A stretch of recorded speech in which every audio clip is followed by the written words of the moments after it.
Welcome to the Innes Robertson radio show. Today I'm going to talk about something that's really pricked my interest recently. I've been looking at Google Earth, for years really, because I'm interested in geography and I like to look at different features and things like that it has. And you often come across some very strange anomalies on there. Now, YouTube is awash with conspiracy theories and some of these peculiar objects where people claim to know what they are and what's happened. And most of them I would put down to some kind of software error or some kind of problem with the satellite imagery. There are also lots of sites which are redacted and blacked out, obviously, because they might be of military or commercial sensitivity. However, there are some things that stand out and defy explanation, and are obviously more than just some kind of anomaly. They're real things, and it's really quite fascinating. I mean, if you've got lots of time to waste and you want to sit down in an afternoon with a cup of coffee and have a look for yourself, it's really quite interesting. So I can see myself covering some of these things over the coming months, because I am interested in unexplained phenomenon and esoteric phenomenon, things like that, as well as my politics and economics. So today I'm just going to highlight a couple of examples which have come to my attention recently. The first one is in China and the second one is in Antarctica. Now, there are lots of other examples, and I'll try and put the links in the video underneath the video, so you can go to those places on Google Earth yourself and see them for yourself, to realise that it's not just some Photoshop or it's not something that's been concocted, but is actually there live on Google Earth if you've got a copy, and also would probably be on Google Maps as well if you do the satellite option on there. So anyway, without further ado, you don't need to look at my ugly mug, because it's far better you see this in full screen. So we'll head off now to China. Okay, so here we are. This is China, and near the Gobi Desert, so in the middle of China. So I'm going to zoom in now.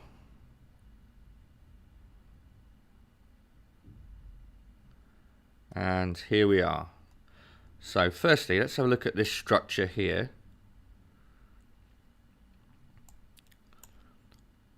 I mean, it seems like they're roads, but they're about 5 or 6 miles wide and, 20 miles or so in length, and highly reflective. If we zoom in, we can see tracks. It's not very clear. And there's several of these around. I'll take you to another one. Here we are. And this one forms a perfect square, absolutely perfect.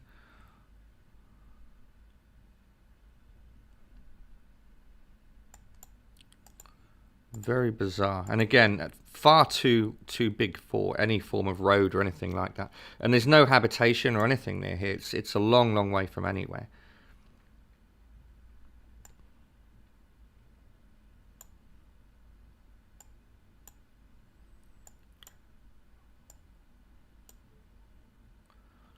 Okay, now let's have a look at these. There's something here that appears to be an airport, but again, the runway is probably about 100 miles long. It's partially covered.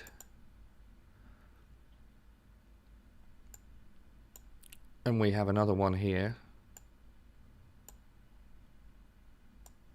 It looks very much like an airport. And here's another one, but it's highly reflective again. But there's nothing on it.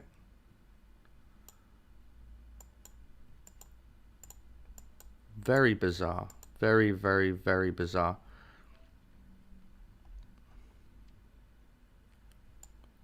And some strange buildings. Now what's really interesting is that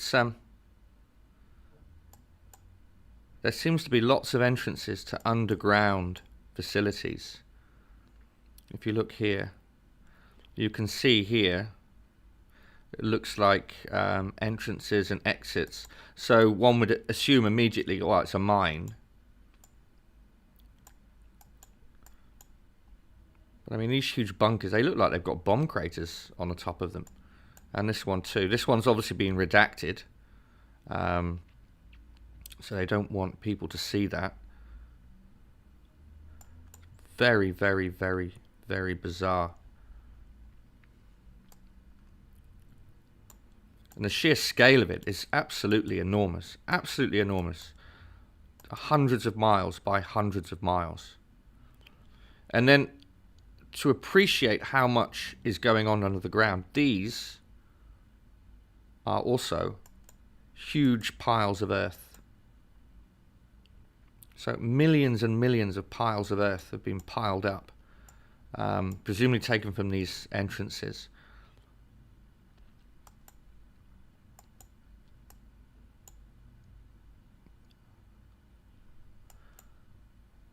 And here's another one again.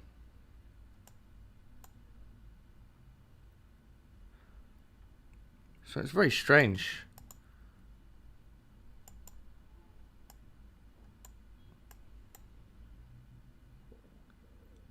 Again, perfect square.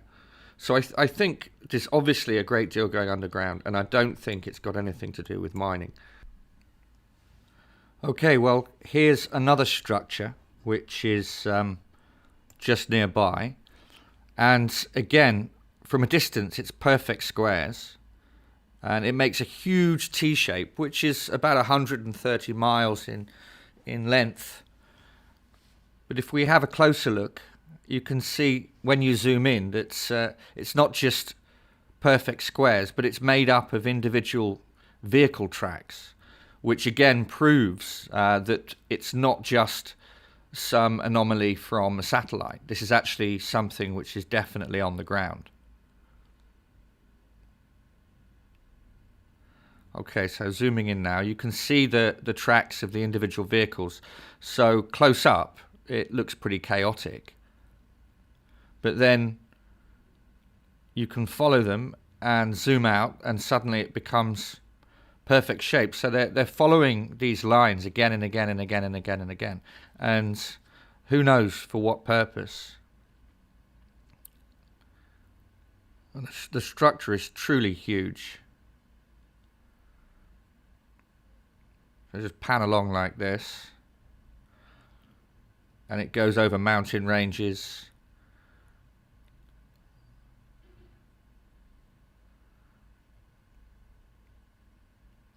You know, the sheer amount of effort and time and the millions of man hours of vehicles to create this is incredible. Why there's nothing in the news about it, I wouldn't know. I mean, it's going to be one of the biggest projects that humans are doing at the moment. And here, if you zoom out, you can see roughly the T shape of it. And it's useful to see these clouds. It gives you the true size of this particular object on the ground. It's a bit difficult to see there.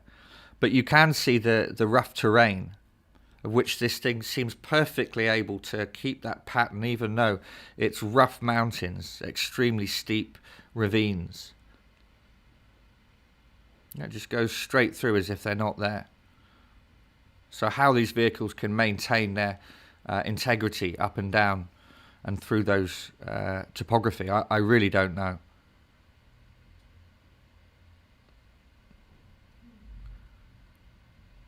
And again, why a perfect T shape? It's very, very bizarre.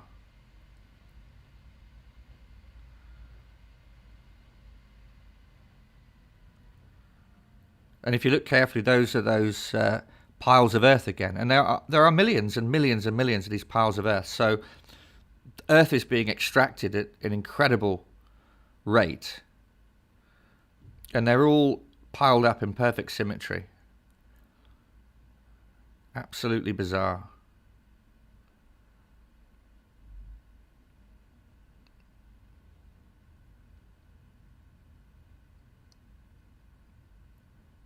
Now, again, people will say, well, maybe it's a mining project, but it's something that really shows that it's not just a mining project. And that is that if we look, we can access information as to who's bought satellite photographs and imagery off Google for that area. It doesn't give you the names, but it does give you the volume and when they were bought. And as you can see here, this overlay map, this particular area has been photographed and it's been bought at the cost of millions of dollars. So somebody somewhere is very, very interested in this particular region. I would assume America, the CIA or NSA or something like that, but they've definitely been keeping very, very close tabs on it. So that again highlights the fact that this isn't just your run-of-the-mill mining or project, simple desert project like that. There's something going on here, and I think massive underground bases are being built. Well, that was China, and I think pretty interesting stuff, actually.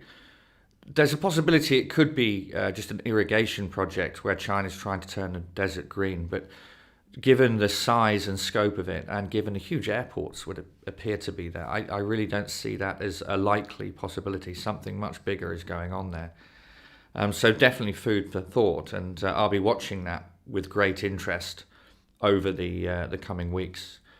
Okay, so we've done that. Let's go over to the other side of the world and have a look at what's going on in Antarctica.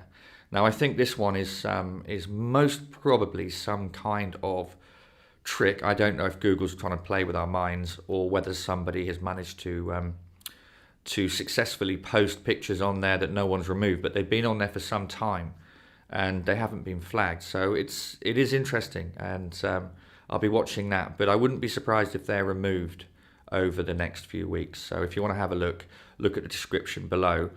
I'll have links to all of the different things on Google Earth, so you can check it out for yourself.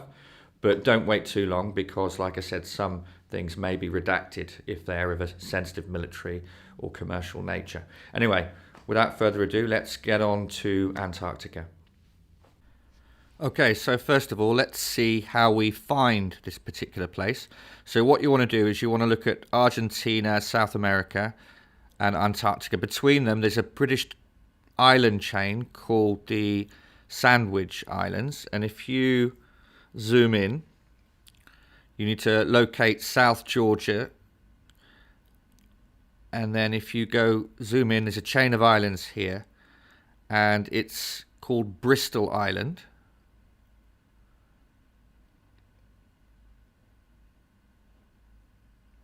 Okay, zoom in. And you'll see near the highest peak,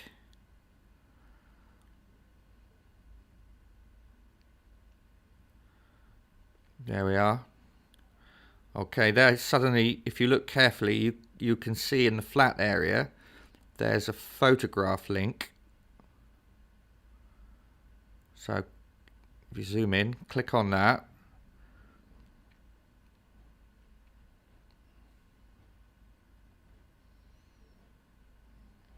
And there appears to be something in a crevasse. Now, this, for a UFO hunter, this is too good to be true. So I really am assuming it might be fake, but we'll see. There's actually 3 pictures now. There's the second angle with some people exploring it. And there's a third. And in the background, you can see a Chinook helicopter and obviously military personnel. Again, but there's no shot there of the UFO. I mean, basically, I do hope it's not a Photoshop, but sadly, if you asked me as a betting man, I'd say probably this one is. Although the original one of China, there's obviously, that's true, that's there. This one seems too good to be true, like I said. But one can hope, who knows? Okay, well, that was Antarctica, and equally interesting. So I'll definitely be keeping you guys posted over the next few weeks and months on these things, and looking for more, obviously. It's become quite a little hobby of mine. If you've got time and, sit down with a cup of coffee and have a look for yourself, it is quite entertaining. Also, there are structures on maps of the Moon and of Mars and things like that as well. But again, one has to do it with a skeptical eye because there's so much disinformation on the internet. So one has to try as best as possible to look at it using the scientific method. But even with that, some things seem to still defy explanation and certainly keep me interested. So again, I'll keep you posted over the next few weeks and months on these things. In the meantime, I hope you enjoyed the show, and I'll see you again in the near future.